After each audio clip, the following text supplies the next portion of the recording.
மகளிர் தின கொண்டாட்ட விழாவில் முதலமைச்சர் ஸ்டாலின் உரையாற்றி வருகிறார். அந்த காட்சியை பார்க்கலாம். திருமதி எலிசபெத் அவர்களே, திருமதி நிர்மலா கவிபாரதி அவர்களே, அரசு உயர் அலுவலர்களே, உள்ளாட்சி அமைப்பினுடைய பிரதிநிதிகளே, நலத்திட்ட உதவிகளை பெறுவதற்காக வருகை தந்திருக்கக்கூடிய பயனாளிகளே, என்னுடைய பாசத்திற்கும் பேரன்பிற்கும் உரிய மகளிர் சுய உதவி குழுவை சார்ந்திருக்கக்கூடிய தாய்மார்களே, சகோதரிகளே,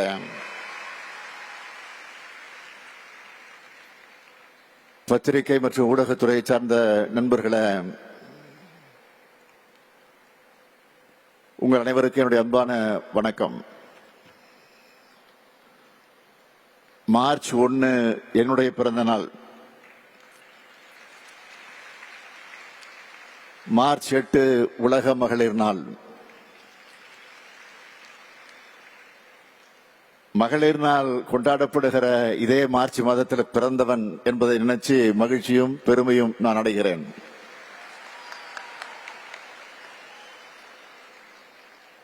சமூகத்தின் சரிபாதையான மகளிருக்கான நாள் இது. அந்த நாட்டில் இங்க ஆண்களுக்கு என்ன வேலைன்னு யாரும் கேட்க மாட்டீங்கன்னு நம்புறேன். தாய் இல்லாமல் நான் இல்லைன்னு சொல்லத்தக்க வகையில்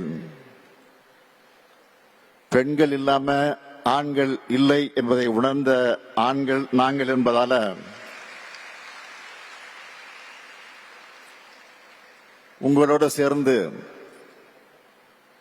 உலக மகளிர் நாள் விழாவில் கலந்து கொண்டிருக்கிறோம்.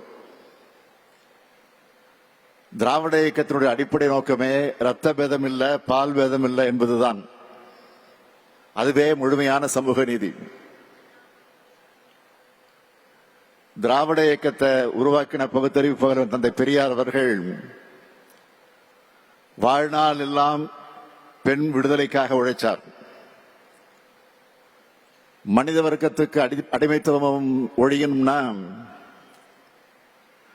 பெண்ணை அடிமையாக்க நினைக்கிற எண்ணம் ஒழிஞ்சாதான் முடியும்னு சொன்னார்.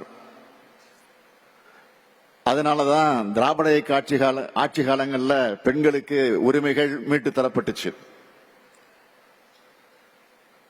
திராவிட இயக்கத்துக்கு ஆதி விதையான நீதி கட்சி ஆட்சியில தான் பெண்களுக்கு முதலா வாக்குரிமை தரப்பட்டுச்சு. பெரியார் வழித்தடத்தில் வந்த பேரறிஞர் அண்ணா அவர்கள் சுயமரியாதை திருமணத்தை சட்டமாக நிறைவேற்றினார். பெரியார் போட்ட தீர்மானத்தை சட்டமாக்கி சொத்துரிமை தந்தவர் நம்முடைய தலைவர் கலைஞர் அவர்கள். மேலும் காவல்துறையில மகளிர் சுய உதவி குழுக்கள், மகளிருக்கு உள்ளாட்சி அமைப்புகள்ல 33 விழுக்காடு இடஒதுக்கீடுன்னு பல முக்கிய திட்டங்களை கொண்டு வந்தார்.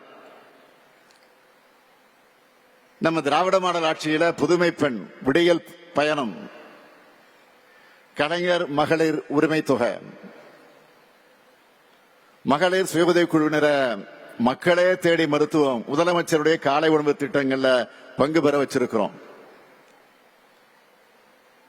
பெண்கள் மற்றும் குழந்தைகளுக்கு எதிரான பாலியல் குற்றங்கள் மற்றும் குழந்தை திருமணங்களை தடுத்து அவங்களை பாதுகாக்க பாலின வள மையங்கள், உள்ளாட்சியில பெண்களை அதிகாரமிக்கவர்களாக உயர்த்த 50 விழுக்காடு பெண்களுக்கு ஒதுக்கீடு வழங்கணும். செய்திகளை உடனுக்குடன் தெரிந்து கொள்ள உடனே சப்ஸ்கிரைப் பண்ணுங்க.